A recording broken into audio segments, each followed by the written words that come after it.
ATP Finals 2023 preview prediction video for Novak Djokovic versus Holger Rune. I cannot wait to get into this one. Before we do that, remember to that like button. Do subscribe if you're new and do leave a rating or review if you're listening on a podcast platform. Shout out to our members as well.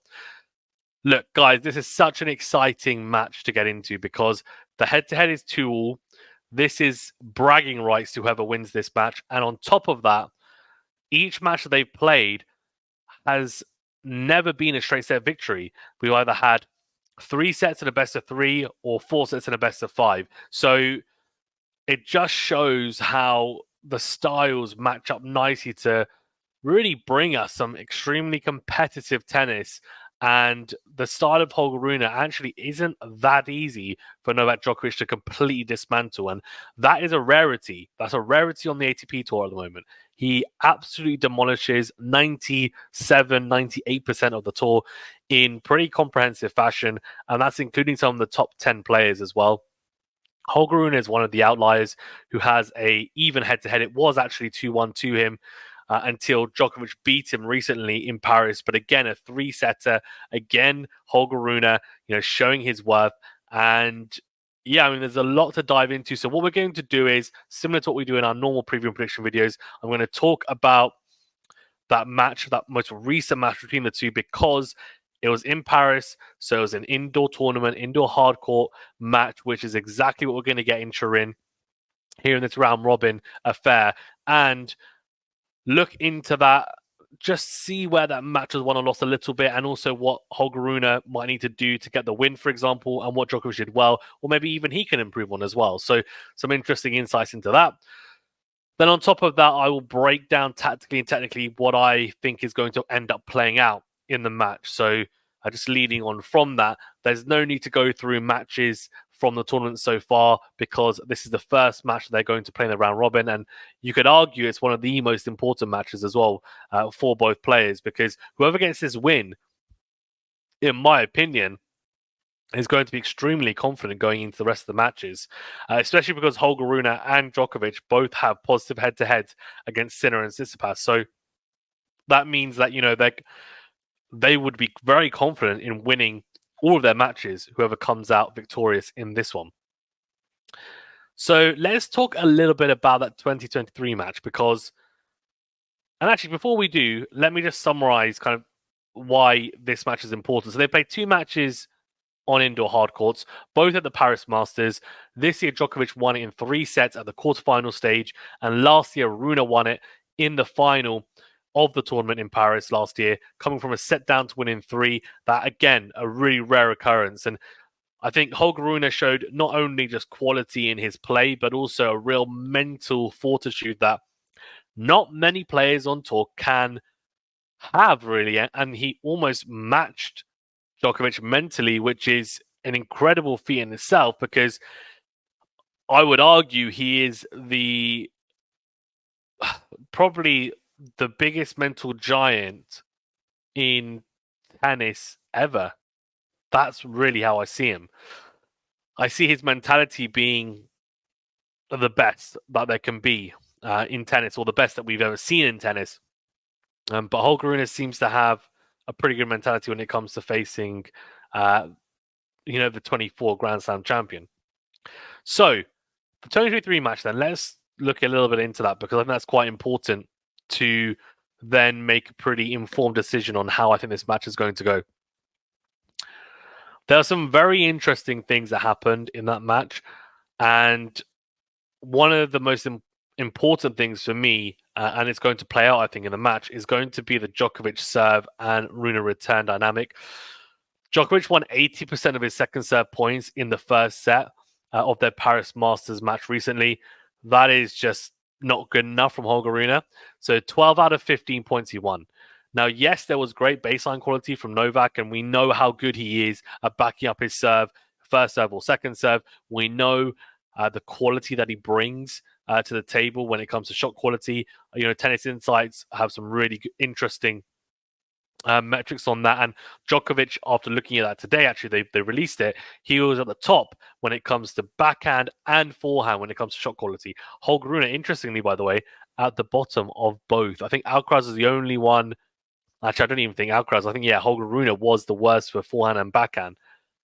However, when it came to this match, he was matching Djokovic in a lot of the baseline exchanges, and we'll get to that a little bit more in a second. But the point I'm trying to make is Holger Rune was not doing enough with the second serve returns in that first set. He actually missed quite a few returns anyway, so wasn't even making Djokovic play a second ball or a first ball after serve. And that is criminal, really, missing a second serve return, in all honesty. And I think anyone can say that whoever plays professional or even your local club tennis level, everyone knows your second serve return, like, you need to be making that. And you might miss a few because you're trying to hit with depth and quality, fine. But generally speaking, you're looking like you shouldn't be missing a high proportion of second serve points, and also you shouldn't be losing a high proportion of second serve points on return, that is, even.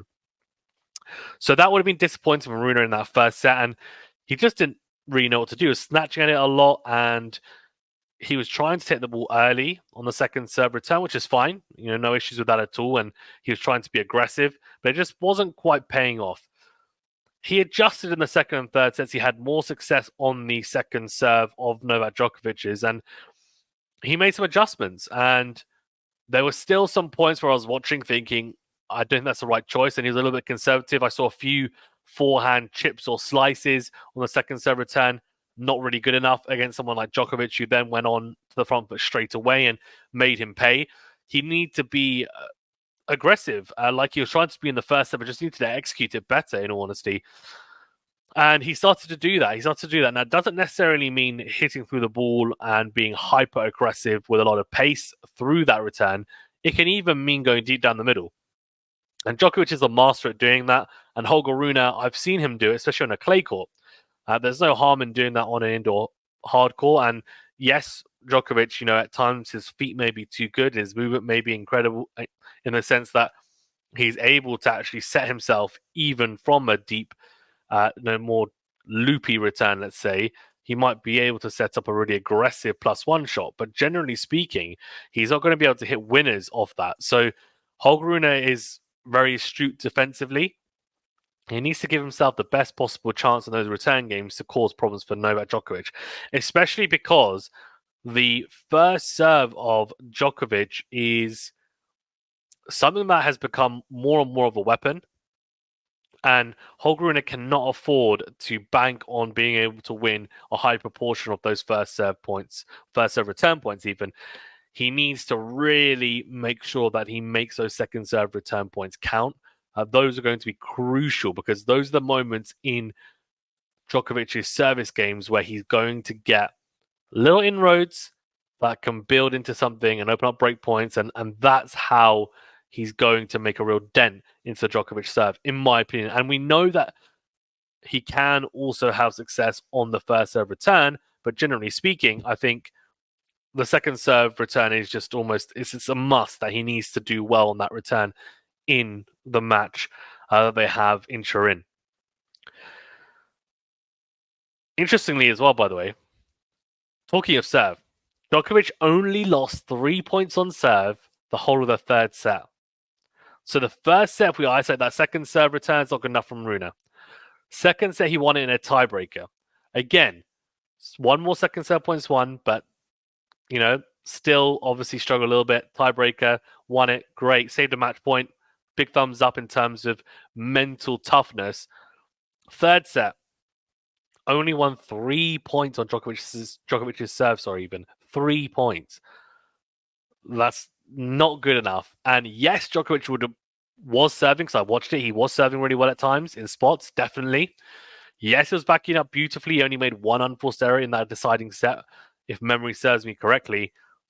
So that's some pretty damn flawless tennis. But I don't think that is the... Let me just say, I think Rune didn't play well enough on the return games to warrant only winning... Well, sorry, to warrant us sitting here saying, oh, well, it was all Djokovic. That's the only reason why he won only 3 points. A lot of it would have been down to Djokovic, but I think we need to put some substantial kind of blame if you will, on Rune and say, look, he should have done better in some of those return points, because only 3 points on return is just criminal again. So he needs to, all in all, the crux of the matter is in this match, his returning needs to be on point. And not only does it need to be on point, he needs to make sure that he backs up well. With Rune, he needs to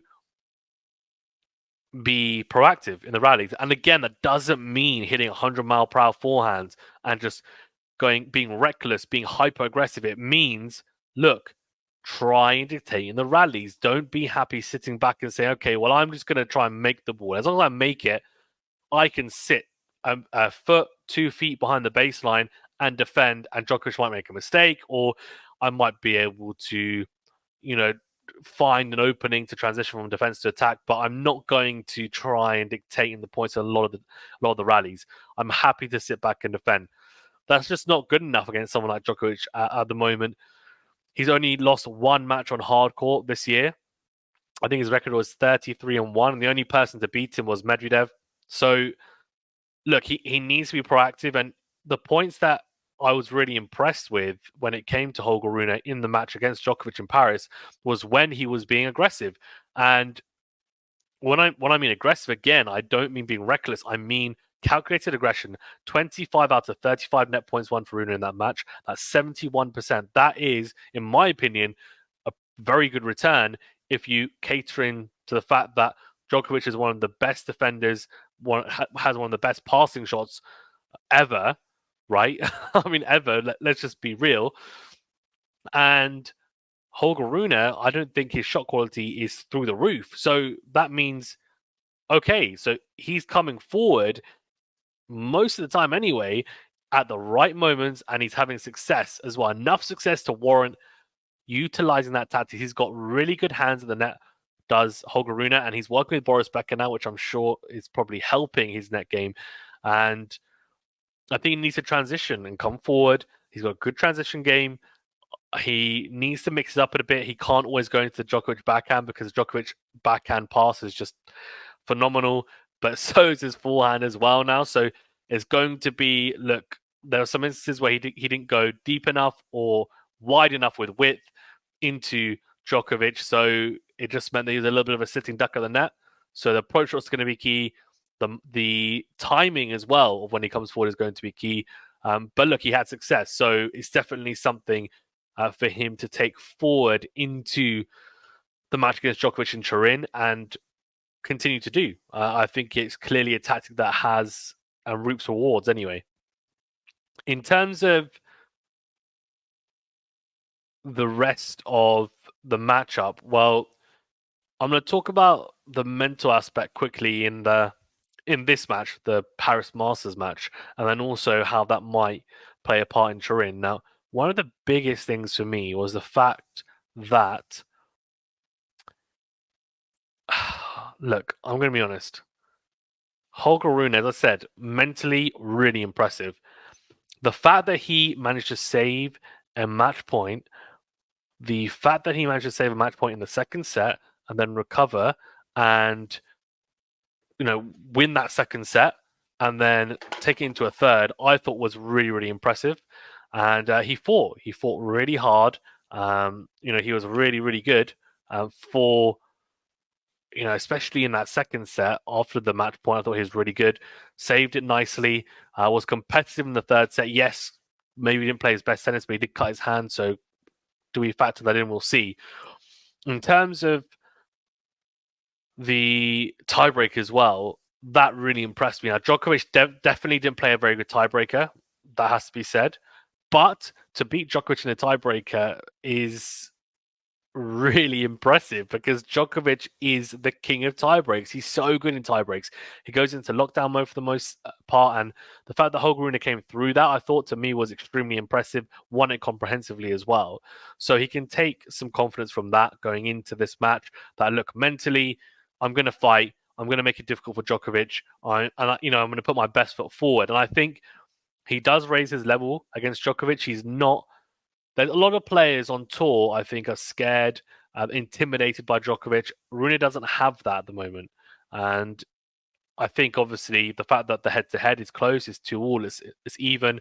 The fact that he's had success against him, he has this youthful exuberance that is almost driving him in these matches against Djokovic, and it's meaning that he's able to play almost free tennis at times, which is great because we're seeing the best of him against against the best player of all time.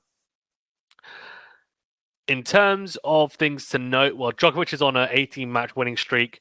Last match that he lost was to Alcaraz at Wimbledon in the final. So, look, it's going to be a real mighty effort from Rune to get through this and win. In terms of tactics, just to wrap up on tactics, and then I'll give my prediction. Look, I mean, Rune is one of the only players on tour. There's a handful of players on tour who can match Djokovic backhand to backhand, at least for some considerable amount of time anyway. Djokovic, I think, still does have the better backhand, but Rune, it's reliable enough. The key for me is going to be Holger Rune's forehand in the baseline exchanges, because I do think that at times he can be a bit conservative on the forehand, and he can be happy to kind of almost just, okay, I'm happy to drop it a bit shorter as long as I make it, as long as I'm elongating the point. I don't want to make an error here. He needs to go for a bit more on it. He does. He needs to be a bit braver, I think, on the forehand. And he was at times against Djokovic in Paris, and he realized that was the way to go, because he started winning points by dictating with the forehand at times, and that is what he needs to be doing against Djokovic. The forehand is going to be key. But Rune, as I said, he needs to be brave. He needs to transition. Needs to return well, as we talked about in detail before. And the serve, again, like he needs to be serving a high percentage, which he did against Djokovic. I think it was above 70%. And he needs to stick to that type of number. It needs to be that or above. Djokovic serve-wise, I mean, he did enough. I mean, he's only serving at 50-odd% against Rune, but still managed to win and serve really well for the most part. Returning-wise, I don't think he's going to have a massive issue. Rune's serve, even though he was serving a high percentage of first serves in, it's still not a massive weapon. So Djokovic is going to make a lot of returns. So we'll see. We'll see how Rune gets on serving-wise, but he's going to have to be very solid, back it up nicely with the +1 shots as well, get himself on the front foot as much as possible. For Djokovic, the forehand has just been so impressive. The shot quality, just the all-round quality of his game has been really good. We saw him huff and puff a little bit against Holger Rune. And there were a lot of people saying, well, is he a bit fatigued? Is he getting tired? I wouldn't look too much into that, because there's a lot of times when he's looked tired this year and he still comes out and ends up winning. So, look, his version of tiredness, his version of tiredness compared to our version of tiredness is very different. He is just incredible physical specimen. His conditioning is clearly immense as well. And yeah, I mean, if Holger Rune is going to win, it's not going to be because Djokovic is gassing. It's going to be because he's played the better tennis and he's played the bigger moments better. And that's why he's come out on top. In terms of a prediction, I would like to say that Holger Rune is going to win, just because I think it would really mix up the group. I think it would be a great start to the green group matches. I know obviously Sinner passes before, but I do think it would really spice things up in the group. But I think Djokovic is going to win. I think he'll win in 3 sets. I think it'll be very tight. I'm hoping Rune gives him another very competitive match. And I think he's going to win this one and then gain a lead in the head-to-head. But let me know your thoughts in the comment section below. What do you think we should be looking out for? Do you agree with my points as well from a tactical point of view? Very interested to hear your thoughts. Thank you very much, guys. Stay safe and well. We'll see you in the next video.